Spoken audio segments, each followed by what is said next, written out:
Edmond thus had the advantage of knowing what the owner was, without the owner knowing who he was.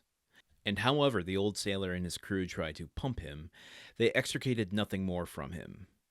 He gave accurate descriptions of Naples and Malta, which he knew as well as Marseille, and held stoutly to his first story.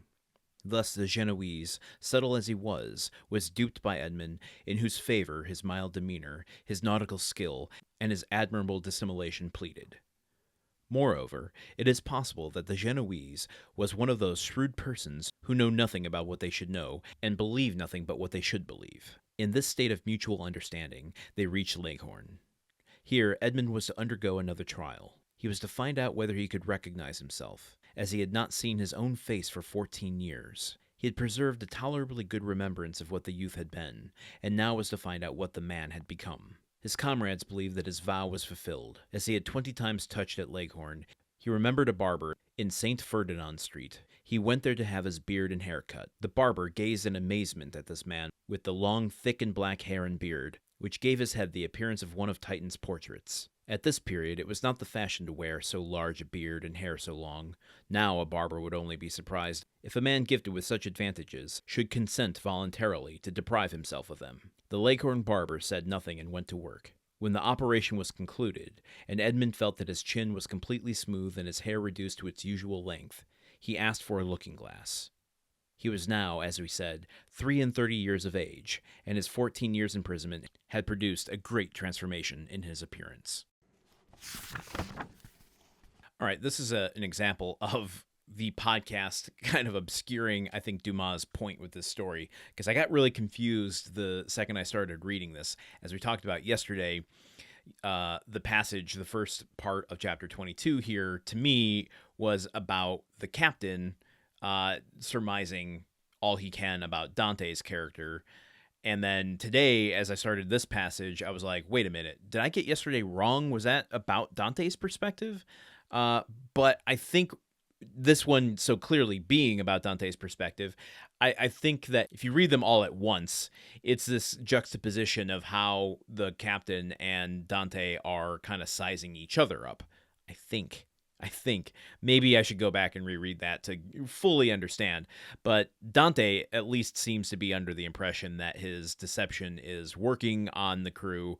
They try to pump him for information, and yet he gives up nothing or does not betray himself in the story he's telling. So whether or not they have their suspicions as to whether or not Dante is who he says he is, Dante will not give an inch to further their suspicions with giving them inconsistent information about the story he's sticking to.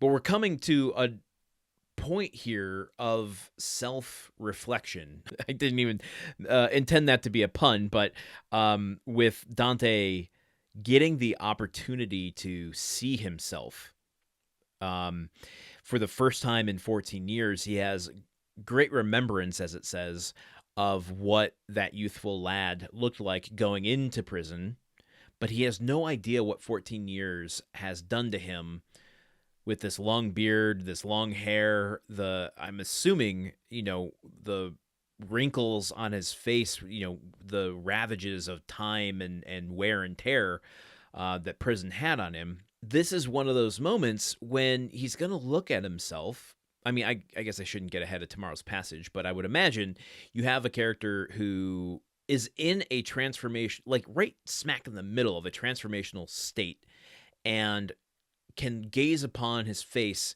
and have it be unfamiliar. But whether or not he is fearful of this new face, or it brings melancholy for all that he's lost in those years, or whether it brings to him a blank slate, or all of the above, a kind of face to mold into what he wants. He's already assuming a new identity, a false one for this crew, so he can kind of choose what he wants. Will he try to reassemble his features in a way that somewhat resembles who he used to be and who he thinks that person who was imprisoned would be at 33?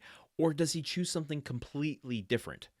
Does he allow... So for actors, there were a number of actors who have this ability, Laurence Olivier, was a big proponent of this, where he acted from the outside in, allowed the costuming, the makeup, allowed himself to find the inner character by putting on the costumes. That's the exact opposite of method acting, where you find who you are through what you look like. The appearance gives indication of the inner life.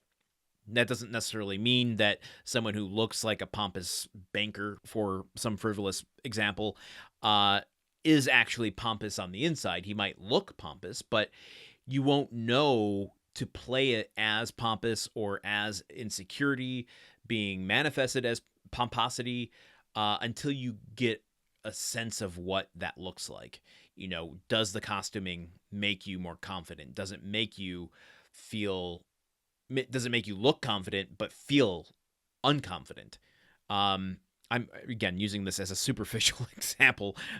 That's the point that Dante is at, though. He can choose what he looks like, and that might help him transform who he is on the inside. So again, very exciting place to be in the story, not knowing what this effect is going to have on him. I guess there's only one way to find out, though, and that's to continue with Chapter 22 tomorrow, right here on the Countdown of Monte Cristo. Until then, you know where to find me. Okay, goodbye. The Countdown of Monte Cristo is part of the Gruntwork Podcast Network. This show is produced, edited, and hosted by Landon Solano. The original text of The Count of Monte Cristo by Alexandre Dumas. Theme song by Magic Solo. If you want to support the show and others like it, visit patreon.com/gruntworkpod. Thank you for listening. See you tomorrow.